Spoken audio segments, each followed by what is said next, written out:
เป็นหน่วยงานที่รัฐจัดตั้งขึ้นเพื่อเป็นกองทุนกลางที่ช่วยสนับสนุนการสะสมเงินเพื่อชีวิตวัยเกษียณของคนไทยที่ประกอบอาชีพอิสระจัดตั้งตามพรบกองทุนการออมแห่งชาติพุทธศักราช 2554 เพื่อเพิ่มโอกาสให้คนไทยทุกคนเข้าถึงสวัสดิการแห่งรัฐได้อย่างทั่วถึงและสร้างเงินบำนาญโดยสมัครใจโดยกอช.เปิดรับสมัครสมาชิกครั้งแรกเมื่อวันที่ 20 สิงหาคม 2558 เป็นต้นมาปัจจุบันมีสมาชิกกว่า 2,400,000 คนกอช.คุณออมรัฐช่วยออมคุณได้บำนาญ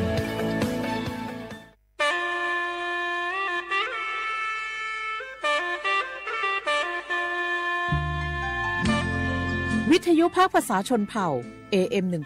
1476 กิโลเฮิรตซ์สถานีวิทยุภาคภาษาชนเผ่าแห่งเดียวในประเทศไทยทันสมัยเชื่อถือได้พร้อมสร้างอัตลักษณ์ชนเผ่าสู่สากล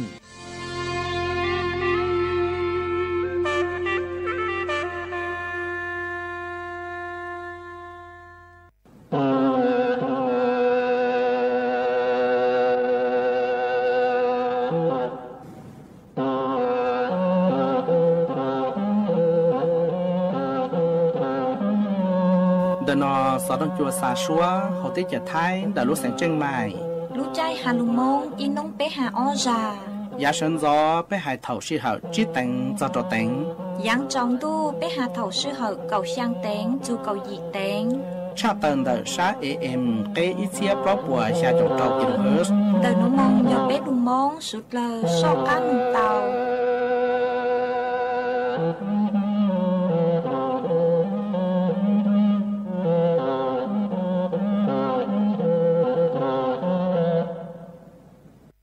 nhỏ rong ý chồng nạt chữ cứ tên nên trang suốt lờ đầu núa cú yò rùa sỉnh vang rong sa trọc ăn tròn tù sau tống chua hà lù mong đặt lú sỉnh trăng mày tuôn chứ ý chồng nạt chữ cứ tên nên trang suốt lờ uốn tê núa thọ bê chó nạt chữ cứ tên nên trang suốt lờ cứ miên gang lù sai hà lùm long nhỏ chùa hòn đầu page Facebook thọ mê suốt lờ bắn chùaกดไลค์กดแชร์ýลิงýแชร์ปูจัวเพจสวทเชียงใหม่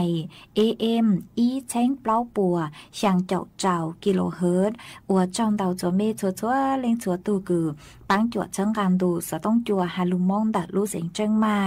มานูนัวช่างเต่าจัวเปจอหนะจุกุตีเน่งจางสดเลยเต่าเป้าหาตากูจัวเกาลุชัวใจเจียจัวเมสดเลยเต่าหนอซื้อกูหวังห้าเจียชาหาตานูนัวเมสดเลยยัวลูกงเกลอเจอวเกจัวหันเดินดูสอต้องจัวฮาลุมองดัดรู้เสียงเจิงใหม่เถ่าปี้มงจูจัวเถ่าสาวจวนจื้อนัวไปฮอลูกงเกลอเจจวนเดินดูสอต้องจัวฮาลุมองดัดรู้เสียงเจิงใหม่จื้อมองเตา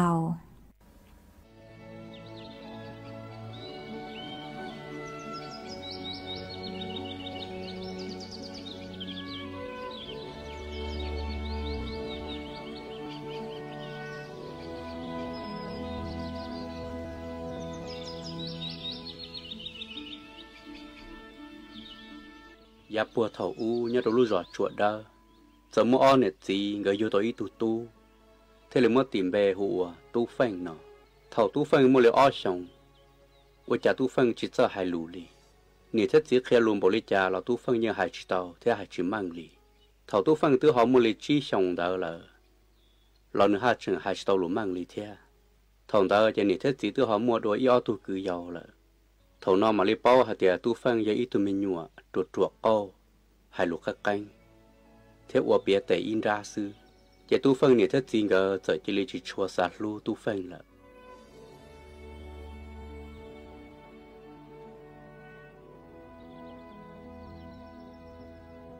เท่าตู้ฟังตู้หอมมาเลยเก่าชี้ชงได้ละหล่อนี้ยังจิตเอาใจเจ้าแก่ลูกหลังเดินเนี่ยถ้าจริงก็ลีก็กูชี้เอาอยู่ในนู่นมาหนึ่งดาวแต่สิ่งก็ยังจีลูหนึ่งบอกเลยจ่อยแต่แต่หนึ่งใจรอเนาะเขารู้รอเขาหล่อแล้วยังเป้าตีสิvì hạt tiền tu phân giờ ít tu năng chuyện gì lưu li chỉ lâu chỉ nâng giờ mua tới đại tê rồi đó bùa tỷ lúc trong chuột đờ lo họ một tu tới cho nhu cho trong đầu tỷ thia chỉ tu phân này thế gì ngờ thế li dùa có tu phân như chủ tao một bự tỷ tê rồi là cho nhu sư chỉ bu tu phân lọt chế li tu phân thế là tao mình nhau đầu bùa tỷ tê mua nửa năng y lăng đầu tỷ nữ dân chỉ bỏ hai tiền nhớ đồ tỏ rõ nó lô tên nhau lấy trả theo lô ô lô năng dùng lấy trả lấy là tao lấy ở bên nu tên đó chỉ tu phân này thiết gì gần mà lấy tua sai tê theo tua sai là cho như in nhon lử sư gần tên thê có tu phân nhau tư dự hoặc là cho tê có ta theo sai là cho nhu có cho rồng sư chỉ gần sợ cho cá một chế là chỉ ta lên đạo sư thổ cho ý chỉ bé cho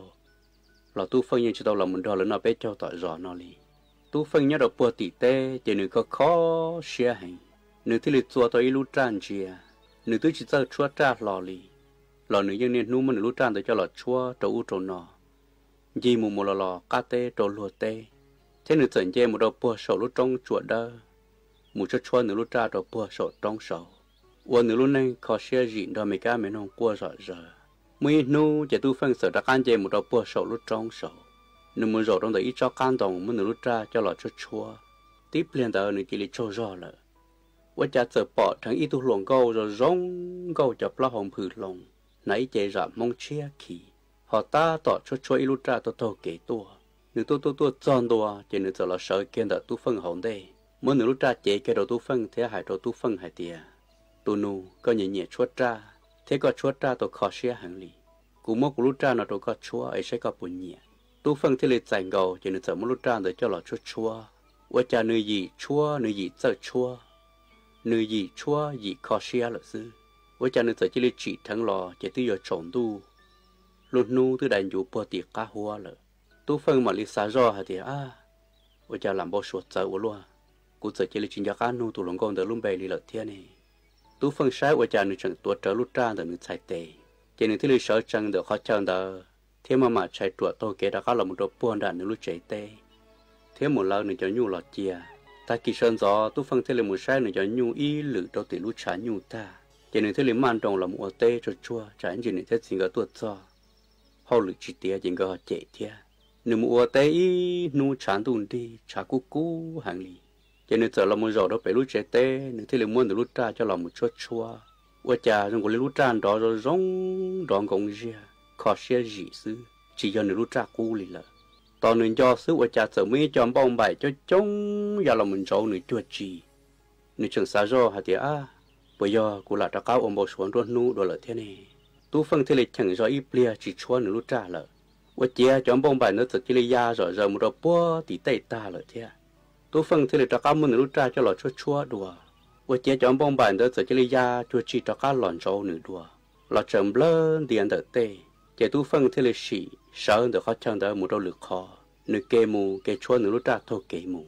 nửa chua nửa lúc ra đó một số khó tư chỉ chọn bông bài đó như trời một số khó đời li thầu tu phân chỉ chua nửa lúc ra là chỉ chọn bông bài cu ya mù ta là thầu tu phân họ đã cắt chua nửa lúc ra chỉ chọn bông bài ya rồi đã cắt lòn trâu nửa đùa tu phân cu chỉ gà xía thì dạo lịch trà nửa chua lúc ra xứ họ vào tàu lên tờ thầu tu phân đã cắt làm một lời nửa cho nhu một chê chỉ nửa chua nửa lúc ra đòn rõ bùa tiền cho kê nó xứ và cha cho nhu giờ xí lò lợi từ xứ xí rõ rờ lợ thầu nào tu phân thế là mà bao hả tiề mua đã chỉ rồng nhớ đồ nửa lúc trang đó lợ chỉ tu phân thế là chỉ là tao là chua nửa lúc trang đó nhớ nhớ là ở bên nu tên đó chỉ tu phân mà liên quan nửa lúc trang cho đã khá là chua xứ ta chỉ phân mua ít chọn bông bài cho trống cho cá giàu của cá nia là mình trầu tu phân đùa ở trầu tu phân mà lấy tồn chai thiết xá hả tiề nhớ trả họ làm mua ăn gì tu gì tê là du nữa lợ chỉ chỉ thằng đó là tu phân thế linh trai thế linh chỉ cả chua nửa tràn đó gì nửa thế linh mua nửa tràn đó cho một chuột bỏ chê đó bó đỏ bông chua rồi ta kỳ tu phân bự sợ lò nửa một trâu tờ được khó chu nó và chia chẳng bỏ thằng nửa tràn thay đó bể pan trà nửa thế linh mua kia cho đó cá lò sai và chia những chuyện do nửa tràn ta thằng nó tu phân thế linh trai chỉ chẳng chỉ nửa giờ chỉ mua nửa tràn tí chuột bỏ chê đó khó chu và nửa cu nhét ta rồi mấy nu tu phân đó cá mũ tây y nu nửa lọt do chê và cha lúc cha chừng trái đó bị pan ra liệt cú thế, tu phân thế là xả rò hả thì lúc cha nó dừng cho cú lú tia nè, giờ hả thì mua đa tia chỉ cú ở cha lỡ, nửa xả lên nó chỉ nửa sợ ra cá mua lúc cha cho là khởi chia, mấy nu và cha tu phân sợ chỉ lấy khó xia hành, chỉ nửa sợ gan nửa lúc cha về một đầu bùa sầu lúc trong chuột đó, chán tuôn đi chuột tuôm lợn từ, và đầu tu phân ha dạ khó xia hành sư, chỉ nửa sợ mua cho chua nửa lúc cha nửa sợ tiền tiền rộng trong một đợt bữa thì chọn cho kê thì nó, với cha nửa gì chuột ra nửa gì khó xia hàng lịch sử, chỉ nửa chua nửa lúc ra ít liền đó, ว่าเจียจะปล่อยจนชานจนรอนด่าลูกกัดจ้าเลยขนอยากเคลียหายเตียตู้ฟังตู้มันหนึ่งตู้แข้งฟีดลูกจ้าเดือดตาเลยนู่นเดอตู้ฟังชวนหนึ่งลูกจ้าอีนู่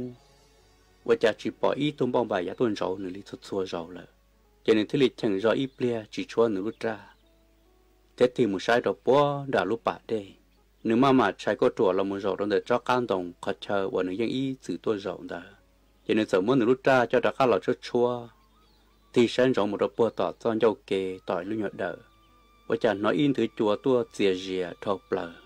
ปอเตหันรอจอระเริงช่างยังไหลเจียเจ้าว่าจะเจอปอทั้งอีตัวหลงก็ไว้ลุยจ่ามงตาต่อตัวเกเปียยังตัวตู้เฟิงเราหนึ่งฉันชวดเจอหนึ่งลุจ้าจีเจว่าจะถอดตัวหลงก็เดือตัวเจรูตู้เฟิงกันรูหนึ่งตัวเจรูว่าเราตู้เฟิงโจรอรูหนึ่งตัวจอนตัวเราเสือเกินแต่ตู้เฟิงหงได้ซื้อ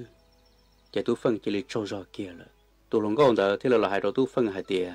ตัวนูก็จะชวดจ้าตัวเขาเชียหังลีอุตรไปอีจงวิญญาณมายืนนอนชิโตก็รู้ชวดจ้านรอลีไปยังชิดสังตัวมลงก็รู้ชวดจ้าตัวชัวเราซื้อแต่สิกูตึงมอกูรู้จ้ากี่ตัวก็ชัวตลอดเดินเดย์เลยรงเลยก็ตื้อจีชัวสาชัวเทียจะกูอยู่ตัวงาตอกาเนอตู้ฟังที่เลยเต้หายเดียตัวหมัวก็ตื้อชิโตกี่ก็รู้จ้าตัวกูรู้จ้าเนยกูรู้ซื้อจะกูอยู่จิกาเนอตัวหลงก็เนื้อที่เลยหายจีหายเดียตัวนูยังก็จิกาเราจิวเลยจ้าแต่สิทอก็ดอกกูมุใช้ไปรู้รอยอินจิกูมาเลยเจ้าก็ตะการหล่อตู้ฟังเสเต้หายเดียมูลามูเจ้าตัวหลงก็เนื้อเสจิเลยจู้รอตู้ฟังชาเตะเสือจังเดือดขอเชิงเดือว่าจะตอนย่อซึ่งก็เสว่าเกมุดซอตัวอิรู้รอมารงก็หันป้ามาป้านตรงเตินจับเป้าหอกหลงก็มาจะจ้องส่วนตัวปวดแล้วรงก็ตีหยาใช้ตัวตัวเรายังรงจีเหนียตาลีจะตู้ฟังจะจะเลี้ยงมัวเชียหันนี่จะเลี้ยงจีสัตว์ก้าหลอดเจลีเลยนู่นเดอจะตู้ฟังนี่ถ้าจีเขาตัวใช้ตู้ฟังดอกบัวตีเต้ว่าจะจีปอตู้ฟังยักเขาตื้อลีปอจะยูนอนรอมเบลเดียนเดอเต้ซื้อตีใส่ยินจีตันทอใช้เดใช้เจมูแล้วยินจีปอตู้ฟังลีเลยจริงก็จะฮูว่าจะจีนหอตู้ฟังเต้เขาตื้อลีเกอที่ลีโตเกตัวมันเทียดอกบัวโซนยอดตรงนอว่าจะปอตู้ฟังลุเจโรตีตู้จะได้เล่นยังต่อจอการตรงเกิดที่เรามาเราโมเดลเดียฮูว่าจะตู้ฟังจีนน้อเลยเลยแต่ฉันเดาตู้ฟังรู้เจจิเลวอลรอจะเอาไปเต้ละซื้อถนนเนี่ยถ้าจริงก็มาเรียกกัวฮูเราตู้ฟังยังจีนน้อจีเสเลยจริงเกิดที่เรามาเจ้าตู้ฟังรู้เจเจ้าเราจอหนัดเจเจ้าเราปืนตัวอีนูที่เรามาโมฮูจีนั่งสีใหญ่ตัวใช้ตาเราที่เราหายเราตู้ฟังเนี่ยถ้าจีหายเดียในตู้เมตู้เรามันใช้ในยังอีสื่อจีรู้หนึ่งลีไปอีกเท่านั้นเราหัวเราเราลองใช้ไปตู้จีเป้าหายเดียในมือตัวเมตูรอโลลินนอเทียแต่ฉันนอจะนี่ยังตัวเชียหังไม่ใช่ในตัวจูตัวปลีตื้อหมูเด้หังชาวในปุยตะการรอเลยนะฮาเลนอตาซื้อจะตู้ฟังเนี่ยเทจีเทเลทอก่ออีตัวจีนั่งวันนั่งหมุดเจอตู้ฟังตัวจูตะการรอเท่าตัวจีนั่งวันนั่งหมุดซ้อนตัวเราหอมบอมใบรู้เตเชอว่าจะยอดตีจอเนี่ยก็จั่วจั่วซื้อใช้ตัวตื้อเรายังตีจอจะร้องก็ตีหยายังชิปเอาใส่เลยรู้เตเชอเดิมมายังชิมว่าอีตัวจีนั่งลีตานทอจะหลงก็องแต่มาเล่นจนเช้าสีนังหังทอเลือปอดทั้งตัวสีนังตัวหมดซ้อนตัวตัวหัวแล้วรู้ได้เฉาซื้อจะเลยตื้อหล่อมุนโจ้ได้ว่ากันเนี่ยหล่อมุนชิดจังดัวตัวสีนังเดือดจั่วดัชชีก็หายใจยอก็ตูกูหายใจยอกูตูแล้วเมื่อตัวสีนังเดือดโจจังโจดัวชัวดัชชีตายรอจะตัวสีนังเดินชายทองในเจลิชาชีใจนังเขียดจังในจังจอก้าหล่อเลยนึกมาเลยเราให้เคเราตู้ฟังเนี่ยเท็จจริงก็ใช่เราหอเนี่ยตัวสีนังตื้อเรามาเลยหมดทอตัวนั่งเลยซื้อนึกยังชิกะว่าท่านั่งนอนจีละถอนอตู้ฟังเนี่ยเท็จจริงก็ชิปอกก้าอยู่ลิจ่า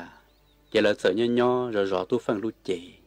ลมรงก็เลยตู้ฟังรู้เจเรากู้จังซอ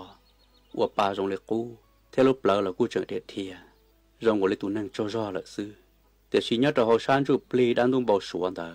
จะตู้ฟังตู้ชิสาตะก้าหล่อเลยตู้ฟังตัวหมูปอลูนั่งกาเชียโลตาตอนนี้จะหลงก็จะจ้องมัวเกลเจสมบ่chỉ sợ cho cái nhồi xia chứ mà cái khử chỉ chỉ cái cho nhẹ lý sổ năng nọ làว่าจะอีนุทอมูจะตู้ฟังรู้เจมพ่อรูเสียรูเท่านึกรูปเลอจะเลยเทียกังรูละตัวหลงก็ว่าตัวเจ้าตู้ฟังมูเตอนึกรูปแบบหัวก็สีเนาะถงก็สีเจ้าตู้ฟังมูจะตู้ฟังจะเลยเนี่ยเนี่ยก็สีหังนึกเท่าเลยจีสาตะการหลอดเจนึกจะเลยมือยวงก็สีดังก็สีย่อตัวจีนุโสนั่งเนาะจะหัวชันด้วยยังตัวตัวจีลุลีเลยตู้ฟังรู้เจตู้เพรูนึกจีสังตะการหลอ thế nữa lúc lỡ chỉ là chỉ thiệt đi là thầu trong này nó chạy tu phân này thiết gì ngờ mà lấy xa hai tia chạy tu phân nàyยังtu này xét giàu này thế là xét gì xét một lý nó là gỡ thế là mà mua tu phân lối chế cho lẩu cái chai chua tàu lý in nung sư chạy sợ mua tu phân lối chế cho một phẩu cho đầu bùa sậu giọt trong sậu ít lúa đỡ từ tàu lý lối sống tỏ cá nó tu phân này thiết gì là từ chỉ tu đại cô tên đỡ thế là từ kia mình nhớ đâu lửa lúa giò là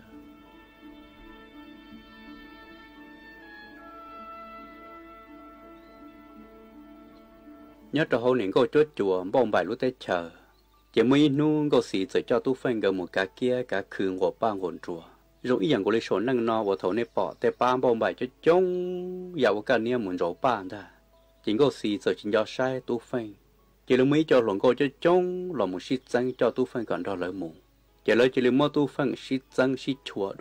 đùa tu phân tết chỉ chọn đùa ta tu phân thì lịch kia là mù của cha chỉ là đó là một sự bờ đó số năng nọ đó là một số đó số lúc trong chuột đó khó chờ ở những ý từ tôi mình nhon nuôi ya của chị thì sai cái in trên đó khó sẽ chờ đó của chạm phó sủa tên đó chuột từ pha nhỏ là tu phân thì lịch xả rõ hả thì ô ta xin nó sao của cháu nhu nhỏ lịch trả rồi lo thầu nó tu phân thì là mà kia là một sai nữa cho nhu của cha khó sẽ chờ tương phó ta chỉ bỏ ý tu nhu nhỏ khó thư li nữa kia là một trò bát tỷ lỡ đại tê nóว่าเจ้าได้เตะตัวเจ้าหัวปอตาเขารู้เจเตะตัวปวดตาเลยตัวฟังที่เรามาเขาเขียนเราหมดเราปวดต่อเลยรอเนาะเรามึงกล้าเกิดเราเรารู้เจว่าเจ้าจีปอนึกใจนั่งตาเลยปออ้อตัวเนี่ยตุนชัวว่าอย่าอีตัวลังเนี่ยที่อีตุนใส่ลัวเกยย่อเขารู้เจละซื้อตัวฟังที่เรามามุนนู่มาให้รู้ตรงกันเราว่าเจ้าเกยย่อกันว่าตัวชินเนาะจีเตะตัวฟังลีแต่ชินเดอจะไม่อีตัวว่าตัวดาวว่าได้เจที่เราให้เราตัวฟังให้เดียmẹ tu có tôi đã chín đợi nó có trẻ năng thức khía tôi ý sống nó lợi ta xin nó có tôi chỉ nấu năng ý giả lý lợi có hai lũ lợi thế lệ chín nó chỉ tế có lợi có trẻ năng thức cho có lúc cổ cho một trò đầu bùa sầu luôn giọt trong chuột đỡ sầu lợi giờ có chín chân nó là có chỉ một sai mà thầu nó tu phân cuộc qua chỉ năng thế lệ mà tôi kể đã có là một trò bùa sầu luôn trong chuột đỡ nếu mà lấy một sai chỉ vừa trả giờ ý bơ bót xa lợi sư tu phân tu xe nếu đã có là vừa chỉ tốn năng gai tới lệ cũ lợi chỉ nên nia nu sáng yêu yang với tuân trụ đoan trụ sư nhớ được bộ sầu lúc trong chùa đỡ sầu chính tế tỏ can đỡ cho tuân này tuân chuan đỡ giờ tu ở tế đầu tỷ tu phân lại cho cô tế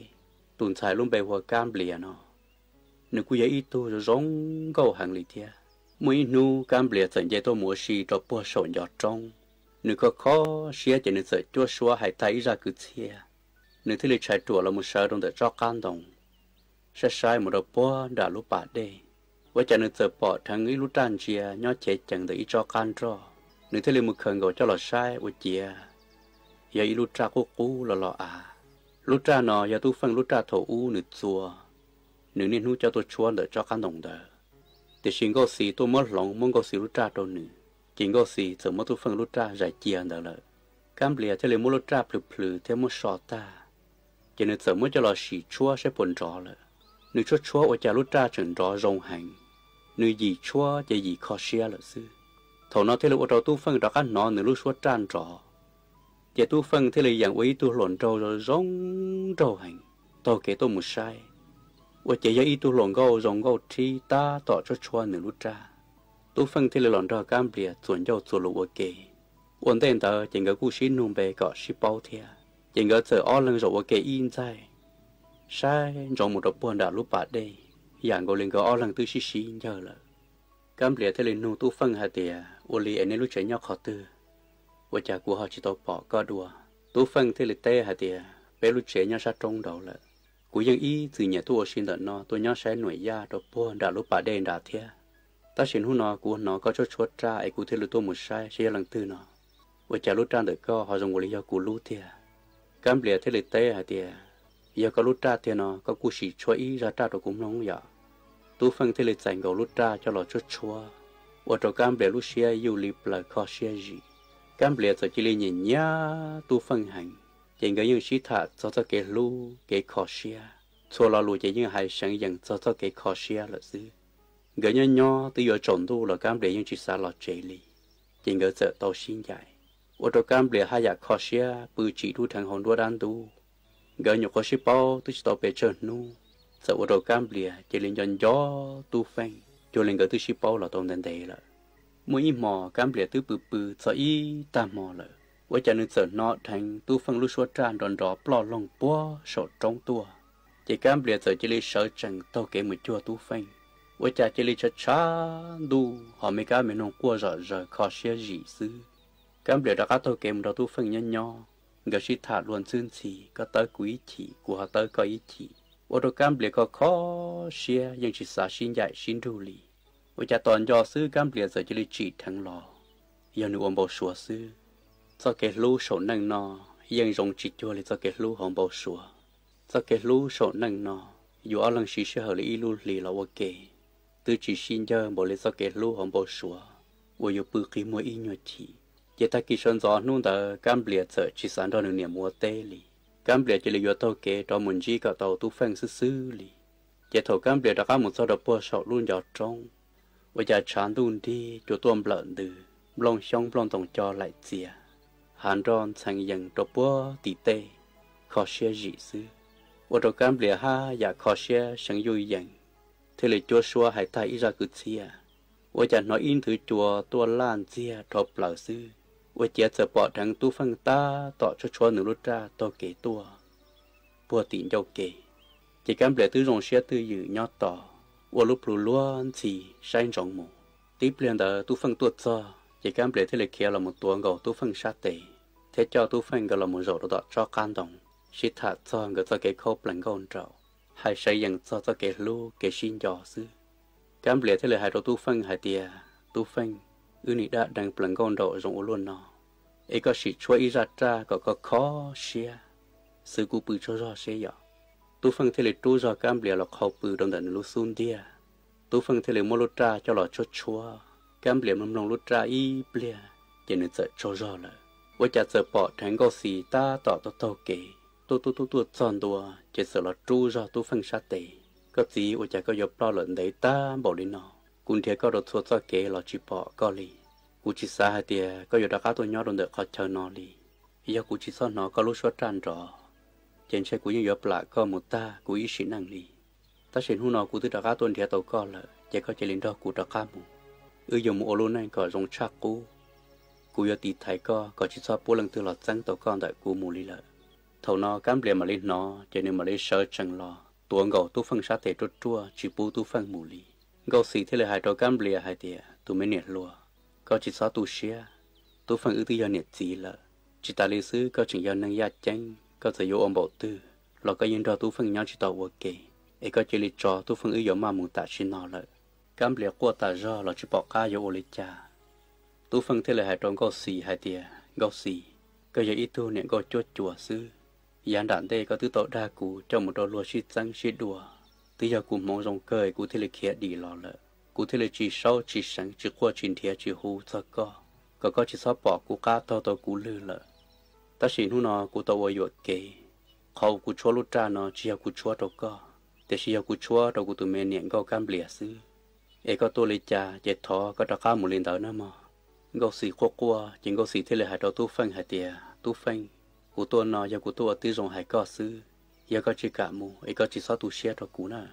ta xin đó giờ bỏ ít cho nên gấu chốt chùa chốt trống ta kỹ chỉ là lòng mua tu phanh gì cho lấy gì bao niệm mù là trong đó hưng chỉ tu phanh cả chỉ danh tu phanh đi chỉ đi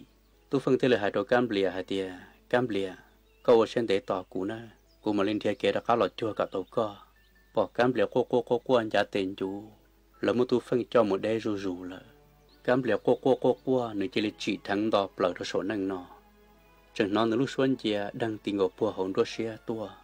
họ người tây của mua từ xin đời nó sa plu với cha sợ bỏ ít trong bông bài cho trống dạo cái nia một đôi buồn đạm bông chua là cam bìa sai kênh đời nó sa với cha chừng bỏ tu phân lút ra nhon đời chỉ cam bìa thế là khẩn cầu lút ra nơi sở chẳng một tuồng gầu tu phân luôn bề hù ở bề xuân đón chó ta kể lòn tu tên chưa mong to là xứ miền đông mong tu nan cu y xuân cha cha yoa chỉ còn chỉ tao chỉ yo lưu chạy nhau tu yêu đâu mong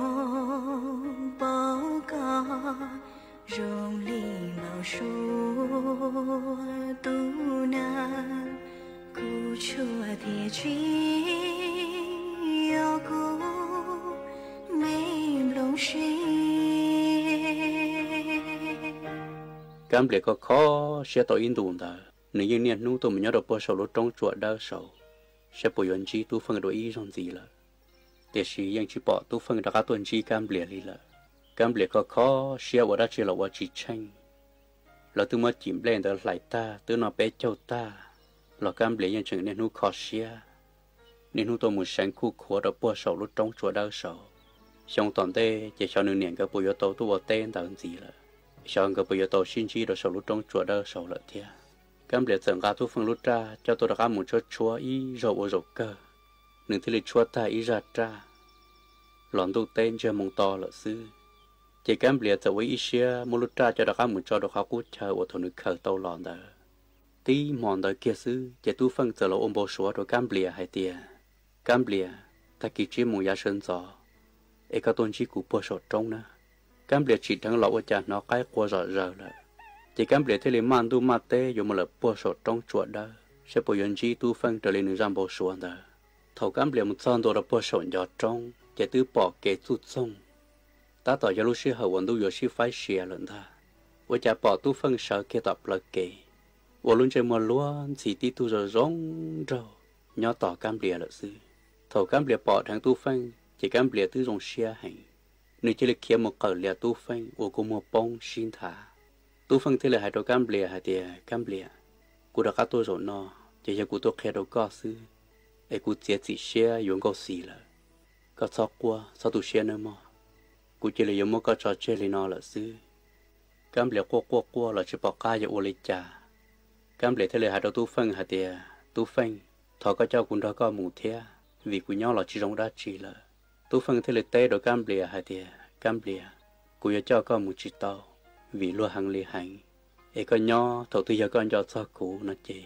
có một đêm long lọt chúa ra chuột sủa ấy cụ theo linh nó thầu tư giờ của hắn cho sao có là cụ mà lấy lọ đang đun bò sủa ấy có theo linh bỏ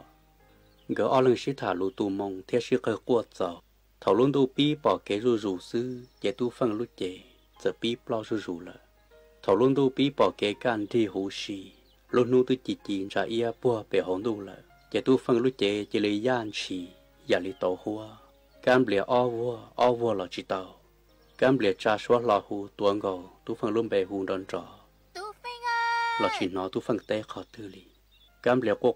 qua là chỉ một lần tư là chèn là hải y là son nữa té của mùa nếu nhỏ đợi in chỉ nếu lúc xưa tụ men chỉ cho nên mà lấy đó cá lò chế lợi xua rồi thầu cam bìa một bò tem bông bài xí chậu dạo ở chân bò sĩ bùi dạo ở can nia chỉ cam bìa thế là một đêm long lọt chua sẽ bùi dạo tu phanh để xem được bùi dọn nó là sư chơi tên nào ư cho mong lo chỉ gì chơi yêu thọ gì có lúc mình chơi mưa tia tôi phá lửa tia có tàu có qua cụ tu ấy cũng mà lu có lo bao tiền nó ấy trộm long sẽ đờ ra nào của trộm mất thả là một thằng chê bé mà lấy xin gì đùa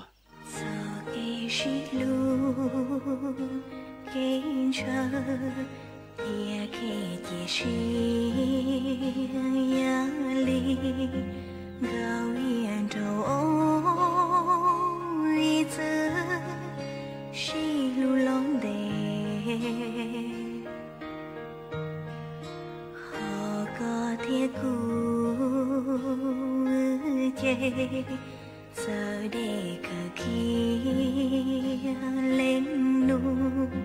kê lu tiền nó nơi dia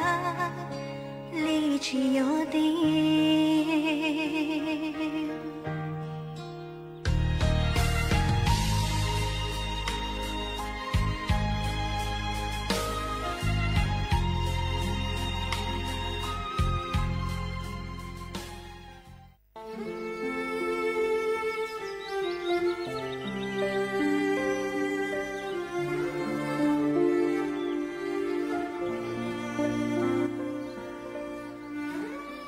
mũi tròn đồng tới họ ba đỡ nhau được buồn đã cá tới chùa thế nhau tàu chuỗi ya lu chùa tuột xìa rìa mi cá miền nông miền ta miền mù ya ở chân bo tua muốn rau ba dạy thầu cháu lúc chơi tên mi cam bông bài plita theo lẩu dầu chỉ cho ba tư giờ pin trầu biết khua răng rõ rờ họ giờ chỉ đó tới mình ăn nông lò no chờ lợt so xìa rong lấy ít bia sư lúc cha lúc nhung tư giờ trầu tới mình cam bông bài lúc mình chế mò rạ giờ giờ rong con bộ tư là giờ tôi mới trò chuyện rồi chùa chua mù uốn năng ít tỉa rong lấy ít bia sư làยังgiàu xìa nhận thế nhận nó nhiều hầu là yêu tụ khang thế chỉ cóยังnông chia một lời toàn đây còn cái lo gì có giàu xìa giàu chữ chỉ bảo hai đứa cháu bồi dưỡng mua chữ sĩ nhớ đầu tiên toàn tên gì là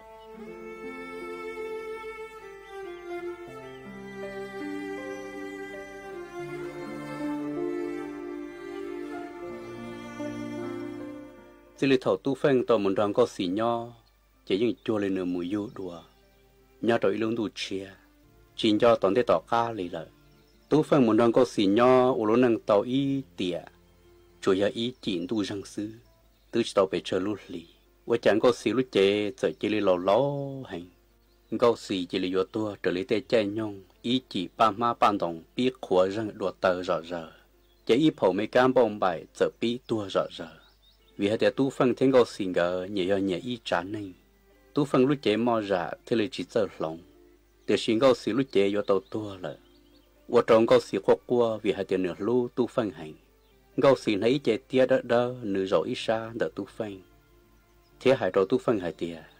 tu phanh có xì sai sổ tròn đồng sầu xe tu phanh thì lại trả mua một sai và chè tròn đồng tứ rừng lông ta là gấu xì thì lại trò hành gì hải tia tu phanh do của lúa che lúa nhông của tàu trò là ấy do thổ tư có đặc bỏ tròn đồng nó làm lông mò nhông chúa sư xia thơ ba đơ vo do hải tia chỉ bỏ của đặc tuần thiệt có nó chè do của chồng một pli chè chỉ tàu bằng trăng sư ấy có đặc tuần thiệt cũ trong đợt nó sẽ ư bây giờ đặc xin gì lợn nữa mà tú phân thế lên nuôi hạt tiền oli ấy chả có lúc chế mò dạ chỉ hao tụ cũ lợ ấy cú yêu oli cha cú thế lên rằng tàu co gấu xì thế lên tê hạt tiền tú phân giờ yêu cú lúc chế mò dạ chỉ hao tụ cũ lợ lò thọ co hú cú lum bê co cú rằng tàu co sư gấu xì qua chế tú phân thế lên trú ra nửa là mù bùa cho hậu xuân đi và chế gấu xì cho ba giờ chỉ lấy dầu rù họ nửa lúc chế giờ chỉ lấy bí khóa rù là rồi lên gấu xì chừng chúa lù xa hành gì đó tu phanh và cha giờ chỉ lên nói in thứ chúa rơi đó vong tua thầu bờ muốn gấu xì lúc chế ngã lò mù bọn gấu xì đàn đó đỡ đỡ lỡ liền một lò đó bùa tỉ cá hoa là tu phanh mà lấy sợ chẳng hù chậu lọn tu tên chưa mong to là xưa tu phanh chẳng sợ ý lăng được khó chờ đờ trên trong một đó bùa tỉ can tu chúa nó khó rằng chuông lợn từ đó vì vong xứ tú phân mà lấy ti say in chi của chia cho nên có cho chùa tứ tua ta họ bỏ ý chọn tàu đỡ và rồi một lọt ta được bùa tiệc cá hoa là thế thôi cho khó rằng chùa tứ thầu ta mù lợ rồng lấy luôn tu nhon chia to chỉ bỏ ý tu năng nhóc khó tư lì thầu nó tú phân hai dạ khó xếp khua nên nhớ ý lần gì cũng gùa rồi hậu nên có cho chùa là lúc tây chờ lợ xứ tú phân nên nun chi mù lò chỉ nên giờ tối cho kế một đồ bùa bể lơ hậu giờ nếu mù ở cha dùng cái cho kế giờ chỉ liêm phom họ chỉ chua bỏ lư lợ tú phân giờ chỉ liêm một tí đợi ít cho ma ở đồ nền to kiên đờ nếu thế thì sợ chẳng đó cá lò plừ ít chạy ta mà lấy tì sai in chi nó ở chia giờ nửa nhỏ họ cá tới chùa đợi ít cho họ pha họ mới chọn đồng nhau chỉ đen đờ ta chỉ chọn đồng tứ rừng lông ta lợ với cha giờ chỉ là chỉ bỏ cho cú kế và cho cá một đôi tàu niệm có chốt chùa là lú rò lại thế tú phân mà lên cho đằng cho hạt tiền với cha của họ nhon tới nó rong li của trường ra cam liền những đồ bùa sồn cho trong sổ lọt xa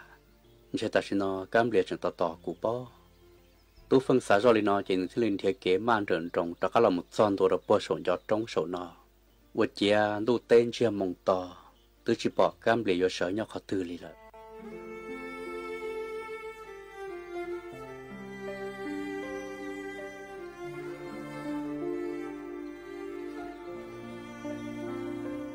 nó cho tuôn lợn từ khó xe dị sư rong lịch chẳng phân mà thấy giả đã chỉ khuất trở họ tu phân đua xe chạy tu phân thì lịch kia là một tròn tôi đang để tròn đồng khó cút chờ và thầu tu phân thì cam liền gần nè rồi tuổi nhỏ vẫn có quần râu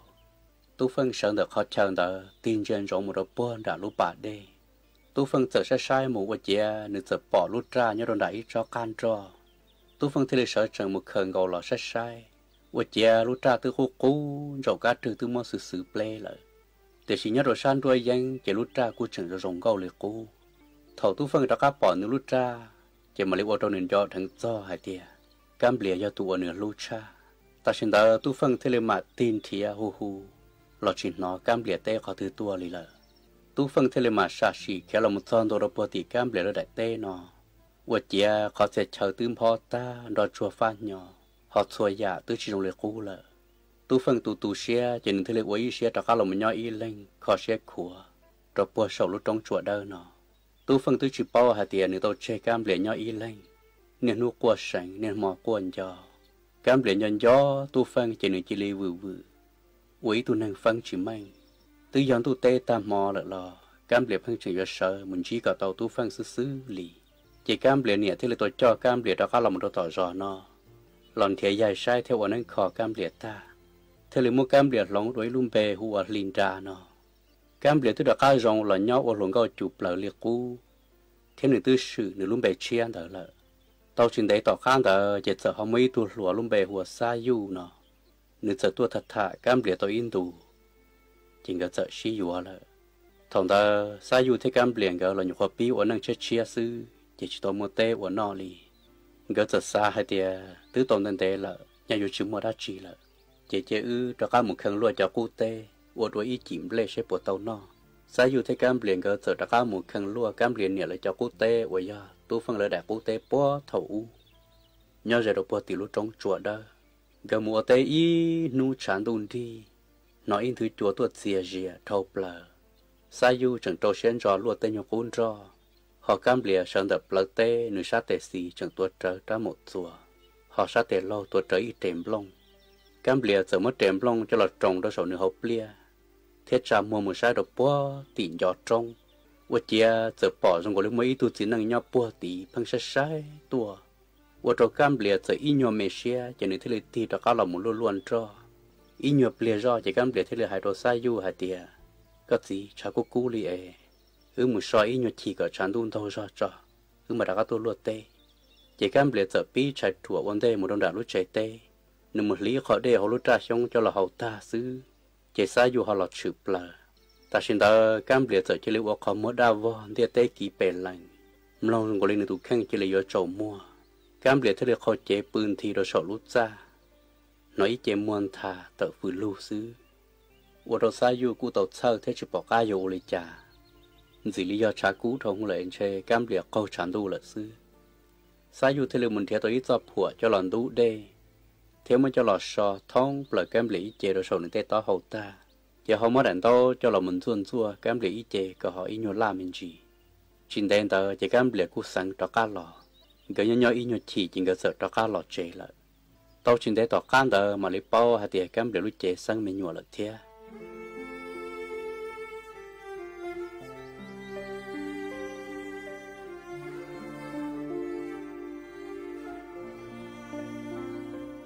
mỗi nu chán tụn đi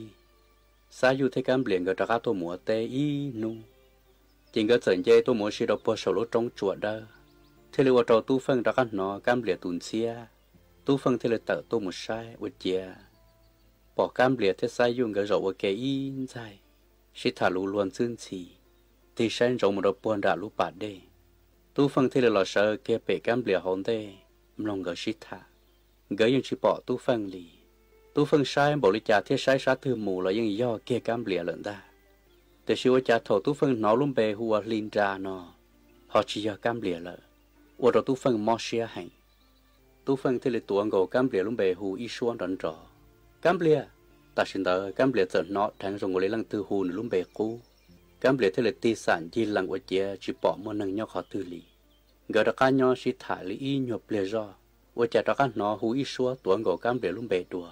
cam bìa ở chỗ cam bìa đã cắt thì sản chỉ lần ở chia chỉ bỏ ra chi li cam bìa thế là hai đồ sai du hạt tiền có gì một chế à ta xin tờ sai du thế là sợ chẳng vấn đề thế tru ra cam bìa sai tệ sợ chẳng gỡ thế là tôi kể đã có lòng một đồ buồn đã chế tệ nó thầu nó tu phân mà đi bao hạt tiền cam bìa vô gì là thế xin nó chẳng mót xia thế chẳng lu cam bìa hành mong tờ cam bìa thế sai du gỡ họ chỉ bự bể tê chỉ gỡ đã có lòng bự đồ buồn đã rõ nó lại tu phân thì là một thiên thiệt y mò chỉ bỏ cam lìa chỉ tôi inu tỏ can tờ cam bìa thế sai dùng gầm lì đã khá tôi một bự bể tê mòn tờ cái thứ bự cho y tam mòn lại với cha cam bìa giờ nó thành tu phân lúc suốt tràn tròn đó lu lông búa sột trong tua và trò cam bìa chỉ lì đó khá có khó xia nếu lúc xia yêu pha yêu phư và ra ổn sành thế là sợ chẳng tàu kẻ đó khá tôi một chua tu phân đùa gỡ lần đó khá xí thả sẽ dần cho kẻ lu kẻ giò kẻ khô lần gòn trầu nị đã đang hai rong ô luôn nó có nị phừ do sầu của tê to hầu của nị giá tê là một sò do có lô của mùa nị xin dạy nên tê e tan tu lên nó mà trao tao xí chua ô tô cam bìa ha dạ khó xia nếu có qua chỉ xa yu sợ nó thành ô cha rong của cam bìa có qua dân chia chỉ lý nương tu xia hành xa yu thế lấy địa cha cha Linda yêu lấy cha tôi có qua thầu nó cam bìa mà lên nó thành và cha trốn tuôn đi chẳng nó lúc xuân trên chia họ nói tây của muôn từ xì đời nó sắp lu là muốn dậu hơn trong ta cam bìa thế lịch đa đồ sai du hạt tiề tự do của lão ông bầu số bỏ cú nhẹ của nhân do nữ sư sai du thế lịch hạt tiề sau qua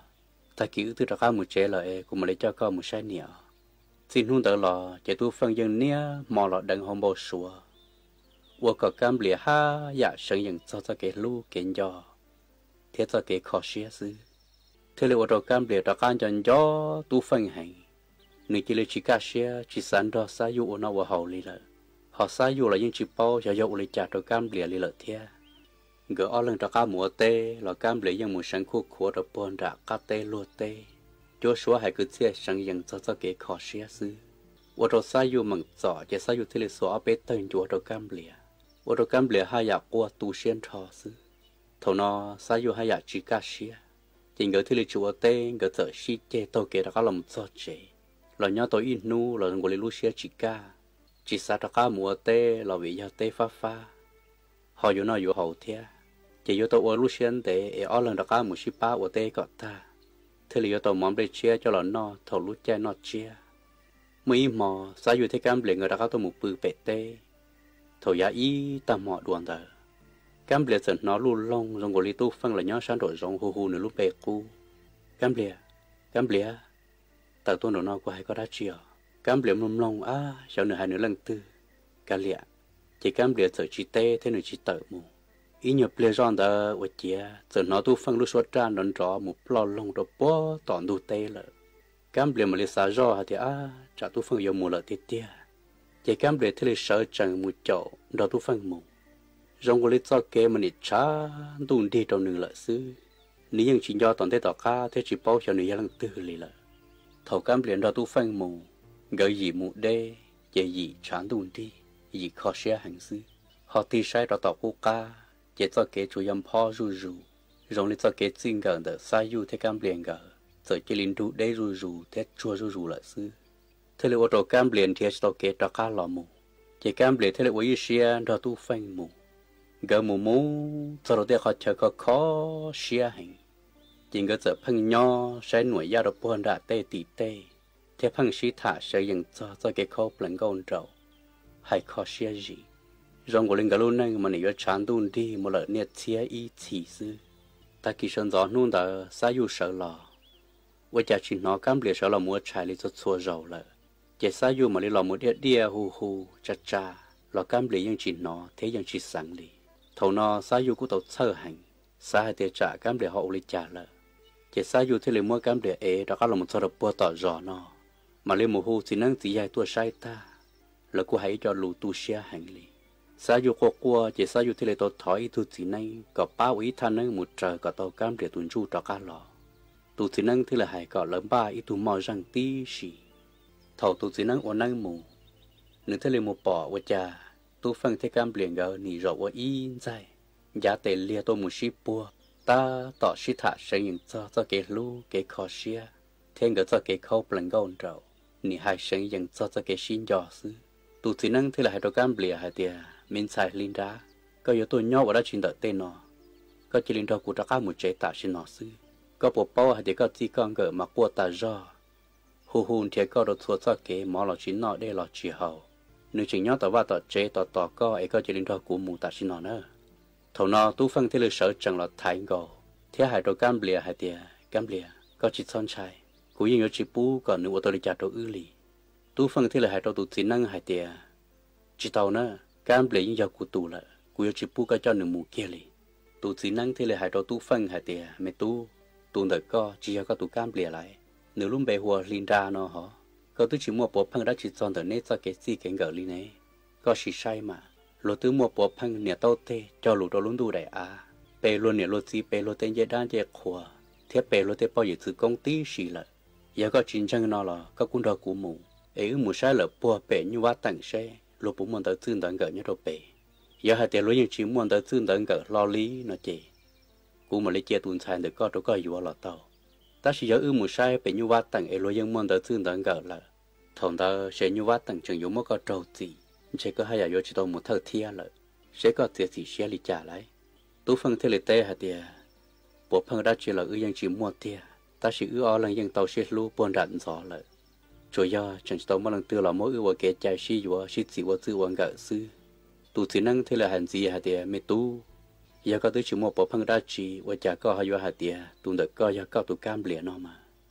vì hả tiền bên năng gia chẳng mà trong lì trong tàu lên tàu giờ có vừa cái năng lợ sư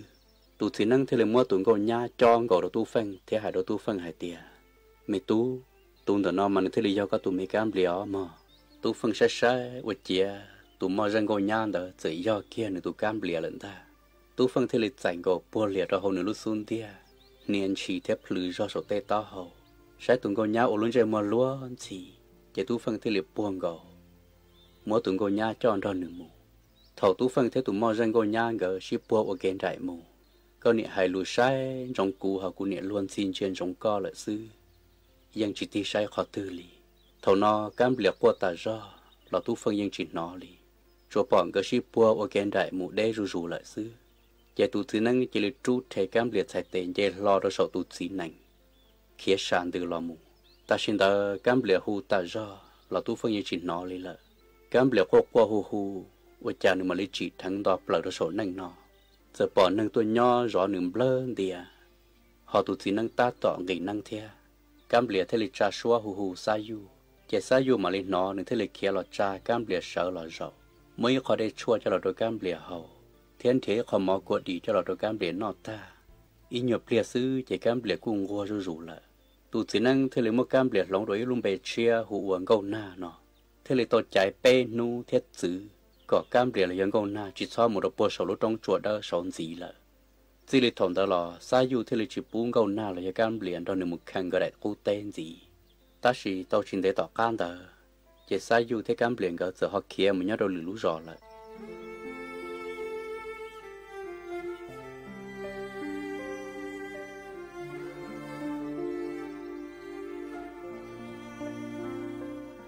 họ nhớ lên tờ tu phanh chỉ nữa tôi cho tụi mò răng ngồi nhang đến ra nửa mù gỡ mù mù cho đồng ý lú rõ mong chỉ tu phân thế là một thói tu giờ mong ở giờ tu chữ rõ còn nếu ba mong gỡ ở cái trái xí dùa tu chữ rõ sai sai tụi ngồi nhang cam liền tới ta chỉ tu chữ rõ thế là hai đứa tu phân hai đứa mấy tu cú yên sầu xe muốn nè ở lên ở cái trái xí dùa cơ ta chỉ từ giờ nếu tụi nhau ở cái chân nung xứ lò cú thọ có sầu xe thế có rồng xe nữa mà tu chữ rõ hai nó ta chỉ thế là mua tu phân thế tụi ngồi nhá cam lìa gỡ cho lọ một cái trái shit gì và chữ quân gỡ thầu nó tu phân thế là cho nửa tụ pon nè cam lìa ở nhà tụi ngồi nhá gỡ muốn chín tu chi tê gỡ một đế rù rù thế một đế rù rù chỉ ở đó tụi ngồi nhá lu ra sẽ chỉ là pin tàu rù rù vì hai tụi ngồi nhá đó nhưng giờ ít tụi mò răng tụi chỉ năng làm mấy dạng có mua xe em đó tu phân nhau ít nhân tụ có tu phân rong xe, ấy còn nếu chỉ chọn cho cá cho cam lìa lợi sư, thằng có họ muốn sao đồng tử tết chơi rồi rong gầu chuột tuần gì khó xe gì sư, tu phân trở sang dân hai tay mê lù rong rong, hai tay mê lù đã đăng xe, buộc trời cam lìa đó hậu nửa lù xuân đi, tu phân hai luôn bảo lấy cha, là tụi con nhang đỡ tê tay mê lù chuột chúa, rong có lên nương gành gành theo khó câu lù do hàng lì, tu phân nu phải cho lo là tụi con nhang đỡ dân chỉ bao kia. Cho bỏ hai đứa tụi con nhang đỡ ở lúc cổ muôn từ xì đỡ ở xa cổ mua lò sư, ở đầu tu phân hai dạ tu xe, nửa hai luôn bảo lấy cha là tụi con nhang nhưng chỉ tơ tê nửa trò cá lì lợ, họ mỗi tụi con nhang cho rổ khó tư, chỉ tụi con nhang chỉ lấy rổ con đỡ, chỉ cả sợ ấy chuyện đầu tu phân mù gì lợ, hai giờ đầu tu phân tu xe hành lồng lông ở nhà trong cái tuần gọi nhá giờ chỉ là chịu ở ba lợi thế thầu nó tu phân qua tu phân thế là xã hai tia chạy rõ nó của tu cam liệt tua lợi thế tia giờ tu phân thế là một khởi tới lúc khó một cam liệt lúc chế mò răng đời cho một phẫu ta tu phân thế là mò để lúc tra cho là một sò cho sợ tu mò răng gọi nhá để luôn già tỏ cá nó lúc tra để chỉ là chiêu ý cho sống rồi giống go giờ lần từ một chia cho xong để cho là chua tra chua chỉ như chua tôi khó xia gì nâng nó là nâng nhẹ đá nó là đá những tê lì xí lì thọn đỡ lò chỉ tu phân thế là mà quay xia hay tiề nữ chỉ mua cam lìa lợ ta chỉ tu phân chẳng có khó xia nữ giờ đã có tôi muốn sáng khu khổ đâu bớt sầu lúc trong chuột đó hai sáng dần tuột trở cả